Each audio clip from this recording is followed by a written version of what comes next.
stuff for you. It's called DNA acid. It's really strong, so be careful not to take it all at once, okay? Relax, bro. I have this under control. I know. Yeah.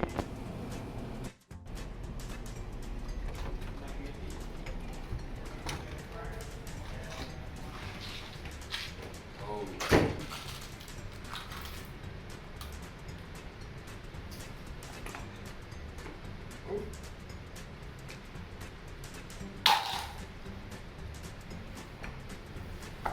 What the?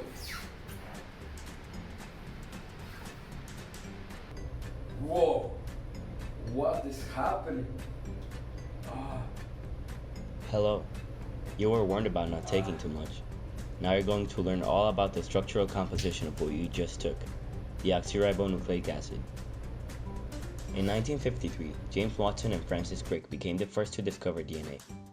Since then, we've learned many things about this type of nucleic acid. DNA stands for deoxyribonucleic acid, and it is made up of two strands, the leading and the lagging, and also is made up of 4 types of nucleotides: adenine, guanine, thymine, and cytosine.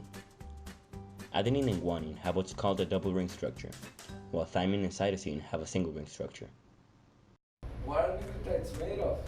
All nucleotides are made up of 3 things: a sugar, a phosphate group, and a nitrogenous base. How do they bond?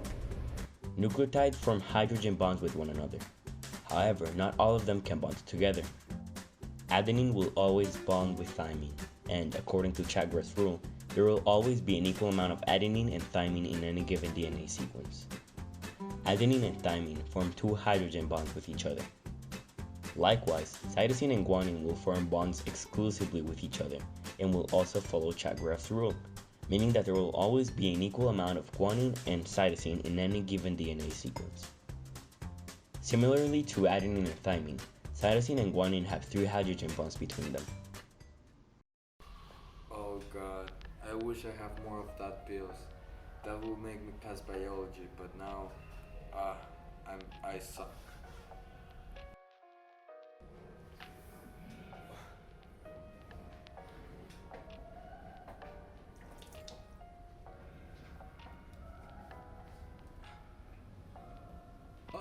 Who are you?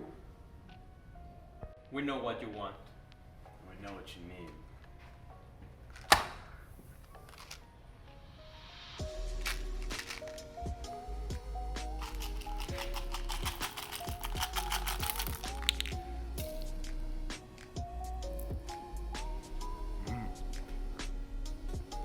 No, not again.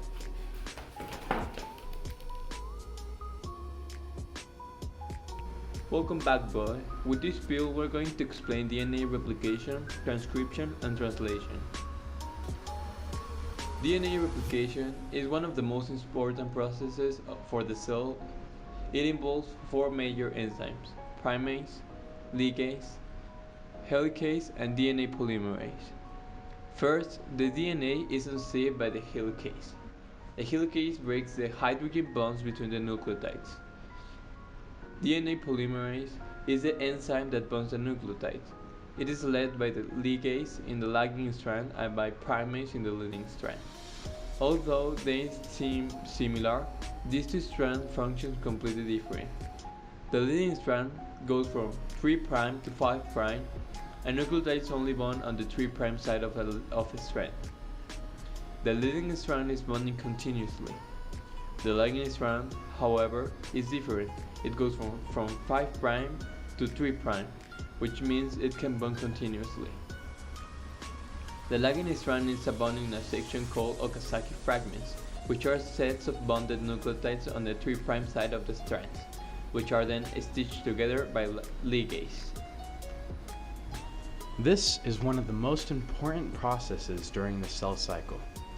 Do you know how essential the proteins our bodies create are? Well, that is thanks to DNA.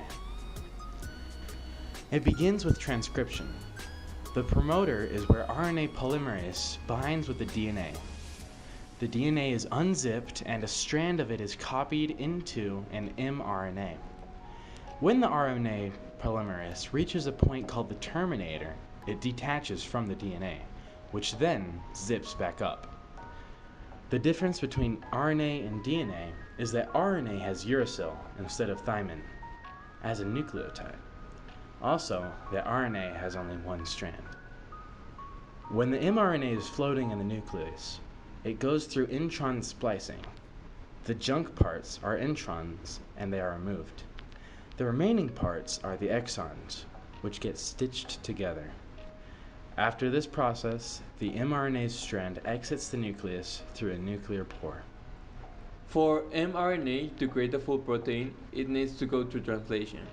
This process starts with the mRNA strand getting binded with a small and large ribosomal subunit which has three sections, the E, P, and A.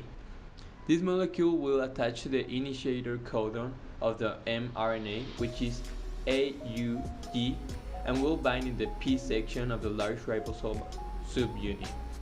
Then, tRNA molecules continuously bind their anticodon to a codon in the A site, while the amino acids attached to the tRNA in the P site are passed on and bonded with the amino acids in the tRNA molecule located in the A site.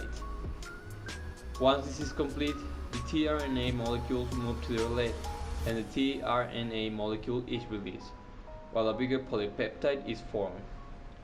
The process continues until the stop codon is reached and a release factor is binded to it.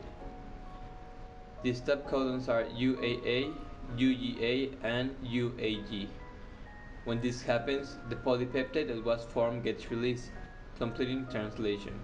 The polypeptide that was released can be used later in any part of the cell.